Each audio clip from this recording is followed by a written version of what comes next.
de base pour la population, le maïs est cultivé dans toutes les zones agroécologiques du Bénin. Il occupe une place très importante dans les systèmes de production agricole, ce qui le place en tête des céréales. Aujourd'hui, les producteurs cultivent le maïs non plus seulement pour assurer leur subsistance, mais aussi et surtout parce que cette culture devient une source importante de revenus. Au plan nutritionnel, le maïs contribue à la préparation de plusieurs mets locaux et constitue ainsi la base de l'alimentation de nombreuses populations du Bénin. Il fait partie des céréales qui subissent le plus de transformations et fait l'objet de plusieurs transactions dans les systèmes de commercialisation. La série de vidéos Pratiques culturales du maïs présente la culture du maïs en 5 étapes qui sont le choix du site et la préparation du sol, le semis et la densité, le sarclage et la fertilisation, la gestion des nuisibles, la récolte et le stockage. Une dernière séquence parlera de la rentabilité de l'opération.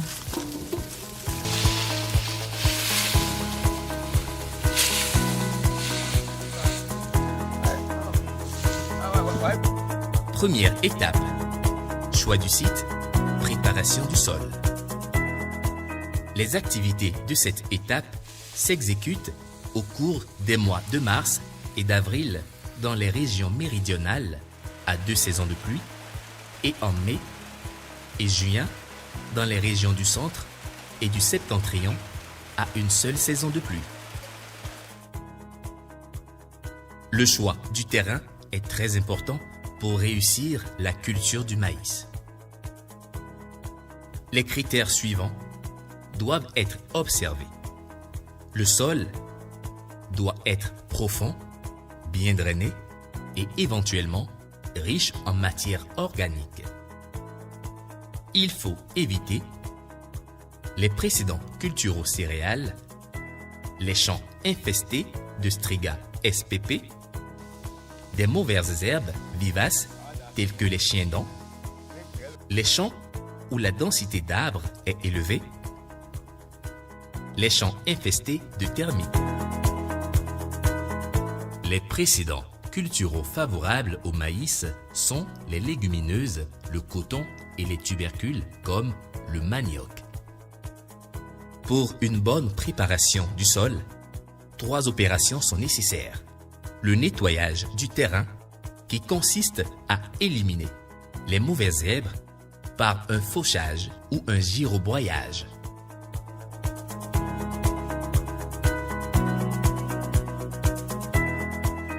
La rareté de la main-d'œuvre peut pousser l'exploitant à opter pour le désherbage chimique. À cette étape, il s'agit d'appliquer un herbicide de prélevé comme Kalash 360 SL ou Glycel 41% immédiatement après le semis, avant 48 heures, pour empêcher l'enherbement du champ.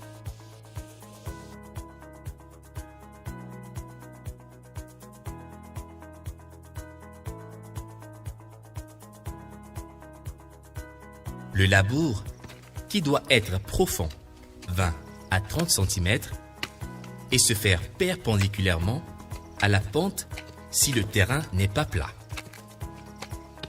En cas d'apport de fumure organique, il doit se faire avant pour que le labour permette son enfouissement. Sur de très grandes superficies, il faut utiliser avec prudence un tracteur ou l'attelage pour un labour de même profondeur. En effet, le labour doit être réalisé avec modération, surtout sur les sols fragiles comme les terrains en pente et érodés. Sur ces terrains, c'est le travail minimum du sol qui est fortement recommandé.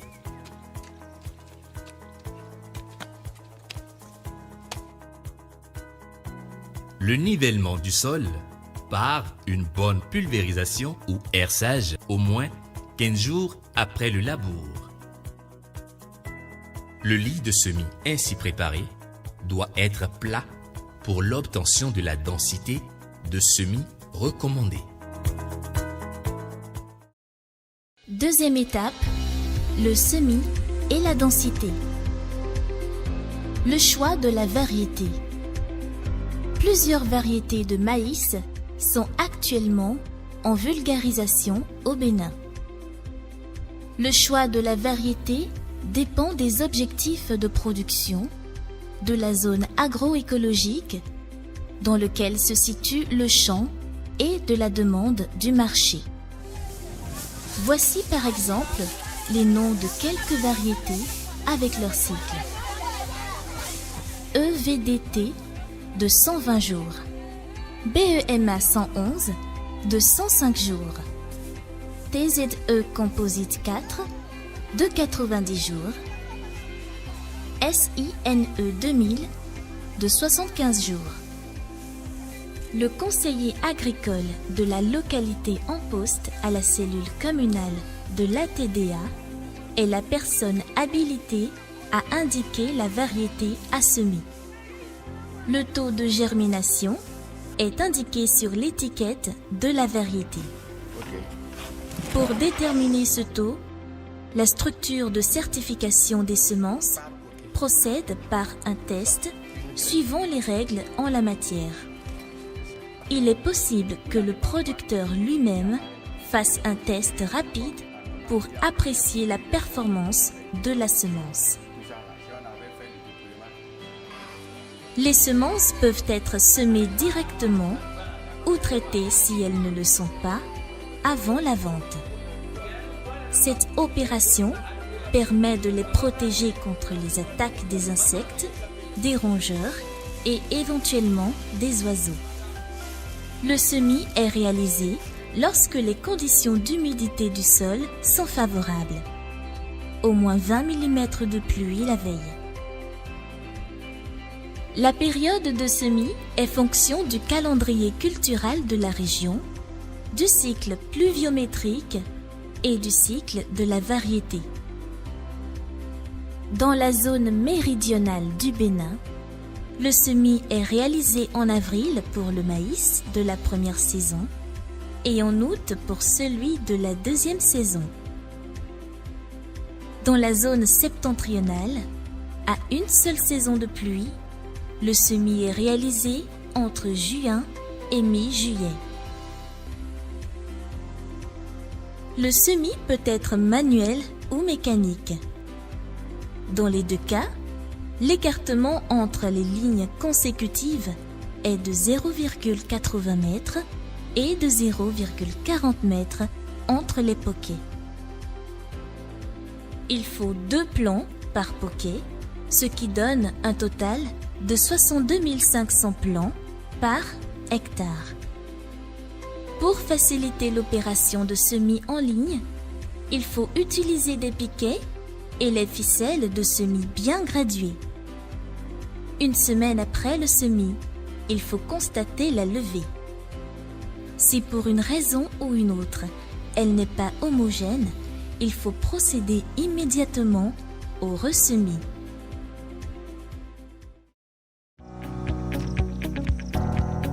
Troisième étape, le désherbage et la fertilisation. Le désherbage peut être manuel, mécanique ou chimique. Le désherbage manuel n'est rien d'autre que le sarclage à la houe ou à l'attelage. Il faut procéder au premier sarclage 15 jours après la levée, soit 20 jours après le semis. Cette opération est souvent couplée avec le démariage et l'apport de la fumure de fond, NPK. Ce premier sarclage peut aussi être mécanique. Pour cela, le semis doit être fait au semoir mécanique avec un bon écartement entre les lignes. On peut limiter l'enherbement du champ par le désherbage chimique qui consiste à appliquer un herbicide sélectif de poste levé comme par exemple Lagon 380 SC ou Nicomaïs 40 SC dans les 15 jours qui suivent le semis. Le deuxième sarclage intervient 30 à 40 jours après le semis pour les variétés précoces et 50 à 60 jours après le semis pour les variétés tardives. Pour les variétés extra-précoces, il faut appliquer immédiatement après l'urée et faire le sarclobutage. Le troisième sarclage est nécessaire pour les variétés tardives. Cette opération est appelée le sarclobutage. La fertilisation consiste en des apports d'éléments sous la forme de matière organique ou d'engrais minéraux complexes NPK-SB, urée ou toute autre formulation propre à la culture. Le premier épandage d'engrais est réalisé au semis ou après démarrage couplé avec le premier sarclage ou juste après celui-ci. Cette opération est appelée épandage d'engrais de fond NPK. Le type d'engrais recommandé est l'engrais complexe NPK-SB 14, 23, 14, 5, 1 ou l'engrais spécifique maïs 15, 15, 15 ou 20, 20, 20. La dose recommandée par la vulgarisation est de 200 kg par hectare, soit 4 sacs de 50 kg. Il est souvent conseillé d'associer le deuxième épandage d'engrais minéral, appelé encore fumure d'appoint, au sarclobutage. Cette opération intervient 30 à 35 jours après semis pour les variétés de maïs extra précoces, 35 à 40 jours après semis pour les variétés de maïs précoces, 40 à 45 jours après semis pour les variétés de maïs intermédiaires, puis 50 à 55 jours après semis pour les variétés de maïs tardives. Le type d'engrais utilisé est l'urée, 46% N. La dose recommandée est de 100 kg d'urée à l'hectare, soit 2 sacs de 50 kg. Après l'application, il faut recouvrir l'engrais minéral d'une couche de terre pour éviter les pertes dues à l'évaporation. Quatrième étape, la gestion des nuisibles. Les principaux organismes nuisibles du maïs sont les maladies, les insectes ravageurs, les rongeurs, les oiseaux et les mauvaises herbes. Les principaux insectes ravageurs du maïs sont Spodoptera frugiperda, encore appelée chenille légionnaire, Sesamia calamistis, Eldana saccharina, Bosseola fusca, Chilopartellus, Helicoverpasea. Ce sont des foreurs de tiges qui peuvent aller jusqu'à causer la mort de la plante. Il existe d'autres insectes ravageurs d'importance secondaire. Il s'agit de pyrale du maïs, la cicadelle du maïs, la chrysomelle des racines et l'altise du maïs. Le plus redoutable des ravageurs est la chenille légionnaire. Les méthodes de lutte sont les pratiques culturales, respect des rotations des cultures, enfouissement des fonds de récolte par un labour profond, lutte biologique, utilisation des parasitoïdes, Costesia sp, délâchés. À peu de choses près, la méthode de lutte est la même pour tous les ravageurs. Pour certains, il faut préserver les ennemis naturels déjà établis dans la région et pour d'autres, il faut carrément recourir à l'utilisation des produits appropriés homologués. En cas d'attaque de la chenille légionnaire, il faut saisir les agents d'encadrement en poste à la cellule communale de l'ATDA pour une prise en charge par la direction de la production végétale. Les principales maladies du maïs en végétation sont la fusariose, l'helmétosporiose du maïs, le charbon des inflorescences, le charbon commun, la rouille du maïs, la striure du maïs, le mildiou et le Penicillium link. La plupart de ces maladies ont été déjà maîtrisées par la sélection variétale et l'itinéraire technique de production. À titre de rappel, il faut éviter de semer le maïs sur plusieurs campagnes consécutives, faire la rotation des cultures, réduire les facteurs de stress, spécialement durant la période de floraison, choisir les variétés tolérantes et surtout utiliser des semences traitées. 5e étape, la récolte et le stockage. La récolte peut intervenir lorsque les feuilles jaunissent et meurent. On reconnaît la maturité des grains dès l'apparition du point noir au bout des graines ou quand il y a jaunissement des spates. Pour éviter de ramener en stock des larves d'insectes qui ont commencé à se développer au champ, il faut ouvrir les spates, enlever les épis et laisser les spates au champ.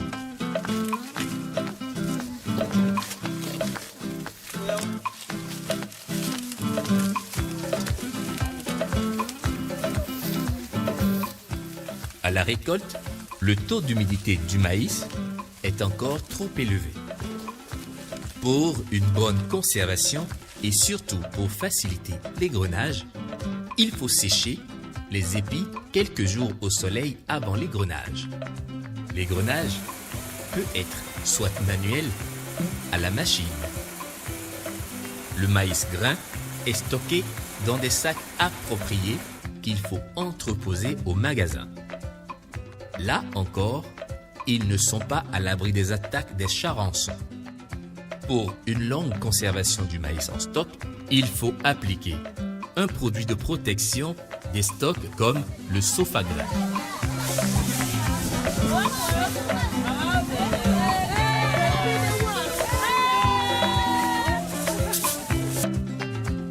La rentabilité, en respectant strictement l'itinéraire technique et s'il n'y a pas d'attaque généralisée comme c'est le cas. Certaines années, le producteur peut atteindre un rendement important en considérant le rendement moyen de 2 tonnes de maïs grain par hectare si le producteur cède toute la production à 125 francs le kilogramme, période d'abondance, il s'en tire avec un bénéfice net de 150 000 francs. En considérant qu'il a engagé 100 000 francs de dépenses par hectare, il peut aussi attendre la période de hausse des prix pour procéder à la vente. En période de soudure, le maïs se vend à 225 francs par kilo. Il réalise une économie de 200 000 francs en considérant qu'en plus des frais engagés pour la production, il paye le magasin de stockage et les opérations de protection du stock.